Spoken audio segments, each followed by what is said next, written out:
21 de abril de 2026. Estamos no 5º ano e no dia 57 desde o início da invasão em larga escala. Bem-vindos ao Boletim de Situação. Hoje vamos analisar outros incêndios, principalmente em Tuapse. Vamos ver como os russos conseguiram cruzar a fronteira ucraniana na região de Okremivka. E o que também vamos analisar é a proposta de renomear a parte disputada do Donbass para Doniland, ou seja, seria uma homenagem ao Donald Trump. Assim como muitas outras coisas, novas imagens de Tuapse mostram que o incêndio se espalhou por grande parte da refinaria e da área do terminal. Grandes partes da instalação estão ou estiveram em chamas. No entanto, a intensidade dos incêndios em geral já está diminuindo. Mas não necessariamente porque está sob controle, e sim porque quase não resta mais material inflamável. Como venho dizendo há mais de um ano, os bombeiros quase não apagam mais todos os incêndios, pois o equipamento e muitas coisas são escassos na Rússia. E como houve tantos incêndios nos últimos meses, que afetaram principalmente refinarias, depósitos de petróleo ou terminais de carregamento. Acontece que esse equipamento especial, que é fornecido exatamente para isso aos bombeiros, nem sempre é suficiente. Este equipamento também se desgasta com o tempo, exigindo consertos e a compra de novos. Atualmente, isso não é possível na Rússia. Mas eu não posso dizer exatamente se isso se deve a sanções ou se é porque os próprios fabricantes não conseguem atender a essa grande demanda no momento. Ou talvez as prioridades estejam simplesmente em outro lugar. Principalmente no exército e na guerra, e não no combate às chamas. Não é solução supor que os ucranianos possam atacar todos os depósitos de petróleo na Rússia e acertá-los, ou que a defesa antiaérea russa falhe. E esse tipo de equipamento especial geralmente é armazenado centralmente. Nem todo corpo de bombeiros tem isso, e quando necessário, ele é levado até o local. Às vezes o incêndio fica a 1 hora de distância e o equipamento chega tarde. Por isso, pouco fogo é apagado. Os bombeiros quase não apagam mais esses incêndios. Na verdade, o que se faz é tentar proteger os tanques de óleo vizinhos e simplesmente conter o fogo. Dá para ver isso claramente nesta imagem. Bombeiros russos tiram foto na frente de um tanque em chamas. Com o equipamento limitado que eles têm à disposição, não dá para fazer muito mais do que isso. Se isso se confirmar, a instalação realmente está fora de operação por enquanto. Moradores locais registram e compartilham fotos e vídeos do espetáculo. Isso é ótimo para mim, pois consigo informações do local sem precisar ir pessoalmente. É bom para os ucranianos, pois podem ver facilmente se acertaram o alvo e a extensão dos danos. Acho que há pessoas suficientes com celulares. Por isso, essa guerra é, em termos de informações, bastante eficiente. Mas tudo isso é ruim para o outro lado, pois a população russa agora vê que eles são incapazes de interceptar drones ucranianos. Além disso, eles sentem diretamente os efeitos da guerra, e é justamente isso que o Kremlin quer evitar a todo custo. Nosso propagandista favorito, Solovyov, teve outro ataque de raiva e ameaçou que todos que filmarem e publicarem as consequências do ataque devem ser presos. No leste, nada de novo, eu diria. O clima segue muito tenso. O representante ucraniano na ONU, Andriy Melnik, resumiu de forma direta. Cerca de 35 milhões de cidadãos russos não têm banheiro próprio em casa. E é justamente aí que está essa contradição que ele aponta. A Rússia, como potência, busca reconhecimento internacional, alterar fronteiras, criar zonas de influência e influenciar decisões geopolíticas. Por outro lado, uma parte significativa da própria população ainda vive sem infraestrutura básica e ninguém na Rússia se esforça para elevar o padrão de vida. 1/4 das residências não tem acesso à rede pública de esgoto. Nas regiões rurais, a situação é ainda pior. Isso não é um problema temporário. Isso é o cotidiano na Rússia. E é exatamente para isso que a declaração dele aponta. Enquanto, na política externa, aposta-se na expansão e grandes quantias de dinheiro são desperdiçadas em uma guerra insensata atual, os padrões básicos de vida no próprio país permanecem em um nível que dificilmente se associa à pretensão de uma potência mundial. Em outras palavras, busca-se aparentar grandeza externamente, enquanto se economiza no essencial internamente. Por isso, eu sempre digo que todas essas cidades destruídas na Ucrânia certamente não serão reconstruídas pelo governo russo, caso consigam mantê-las ocupadas, já que no próprio país já existem tantos problemas. Vamos sair do problema interno para os da linha de frente. Após relatos de distúrbios ou Com falhas em meios modernos como o Starlink, unidades russas recorrem mais a soluções tradicionais. Após a ineficiência das pontes de Wi-Fi, principalmente na retaguarda, as conexões estão sendo restabelecidas por cabos, ou seja, cabos instalados entre posições individuais, como na Primeira Guerra Mundial. Não é um princípio novo, mas um padrão de conflitos passados. Muito estável e difícil de interromper, porém menos flexível e mais trabalhoso. Cada instalação leva tempo, exige esforço e torna a infraestrutura mais vulnerável e, acima de tudo, cara, assim que for descoberta. Nesse momento, ela corre alto risco de destruição.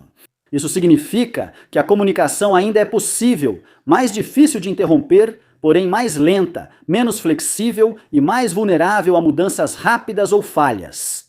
Na região de Okremivka, ao norte de Vovchansk, surgiram rapidamente rumores sobre grandes avanços após a divulgação de uma geolocalização das forças russas. Aqui estão unidades ucranianas, nesta localidade, que aparece no centro do mapa de situação.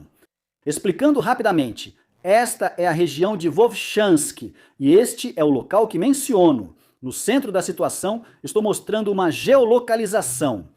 Lá estão unidades ucranianas que estão combatendo os soldados russos que estão aqui dentro. Os russos lutaram aqui nas 3 localidades, mas a luta mais intensa foi justamente no meio. A situação é mais sóbria do que afirmam. A presença relatada se deve a uma única tentativa de infiltração.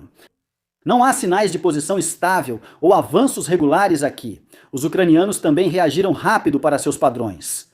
O caminho até lá também explica por que isso foi possível em primeiro lugar. Porque as forças russas aparentemente usaram as áreas florestais ao norte do rio Vovcha, avançaram ao longo de outras fortificações, cruzaram o rio justamente aqui neste ponto e depois se espalharam pela área mais densamente povoada da localidade. O que chama a atenção nisso? O avanço foi relativamente profundo em território controlado pela Ucrânia.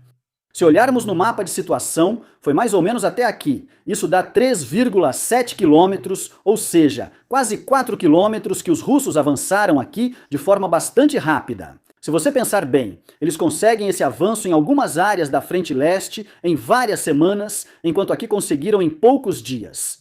Como foi uma tentativa de infiltração, que também foi controlada mais ou menos rapidamente pela Ucrânia, ou a qual eles pelo menos puderam reagir rapidamente, isso indica menos a força do lado russo e mais as falhas na vigilância e no controle, especialmente por drones por parte dos ucranianos nesse setor.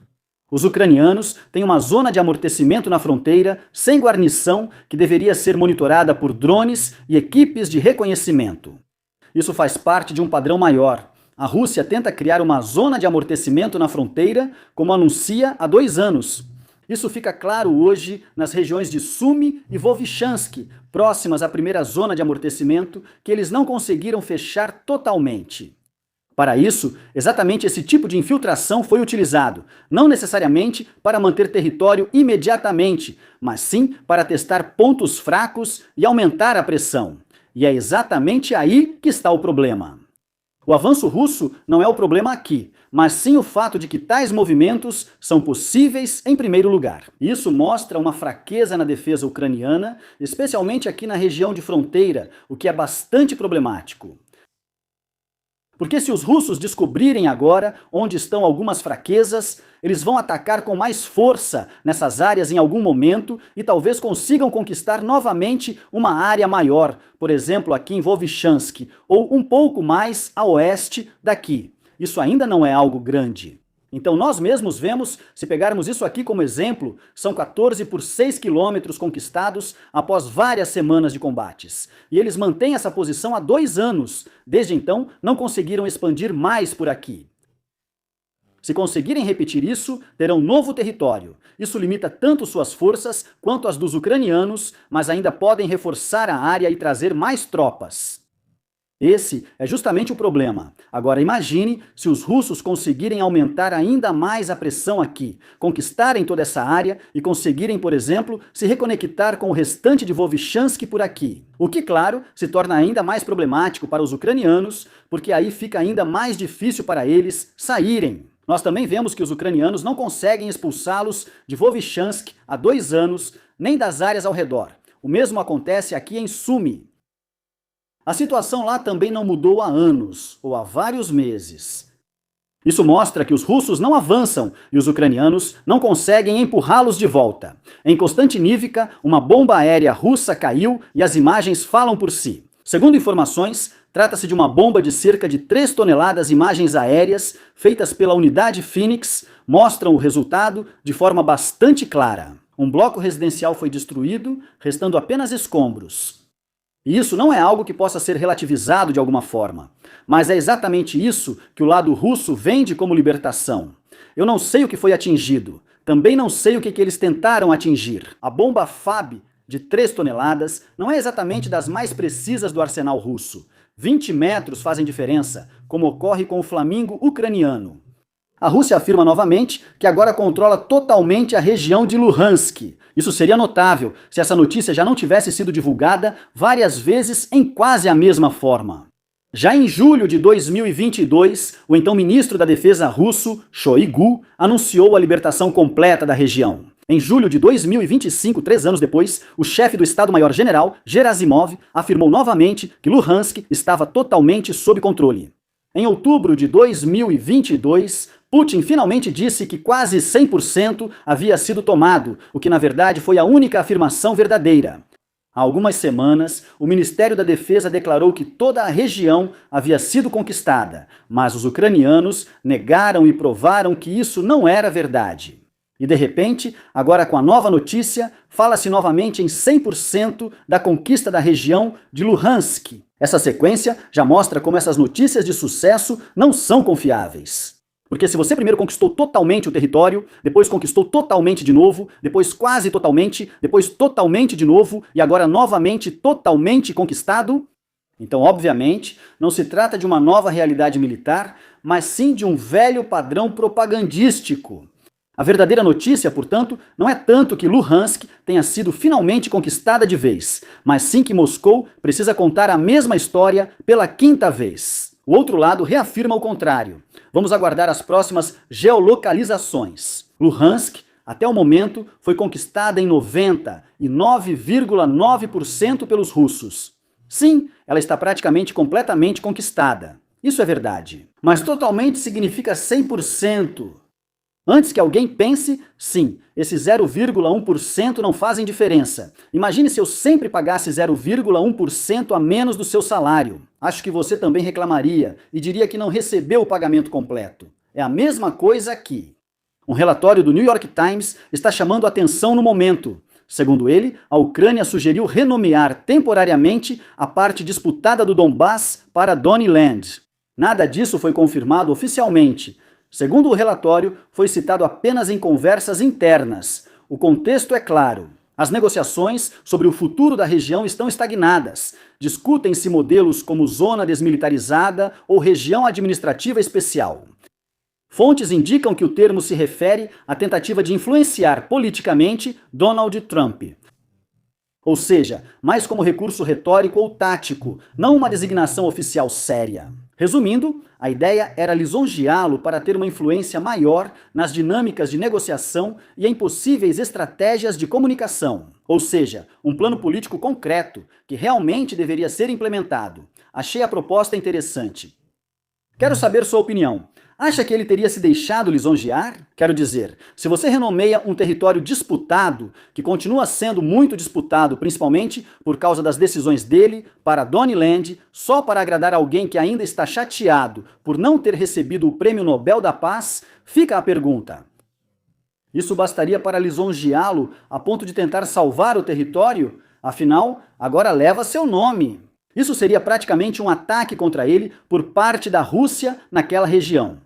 Escreva aí nos comentários o que você acha. Eu não sei se isso realmente teria feito tanta diferença assim. Agradeço aos inscritos, membros, albuqueranos e especialmente ao Tenente-Coronel Renek, Assider, Titish, Ferdi e Meyerhofer. Inscrevam-se, curtam e comentem. E até o próximo relatório de situação.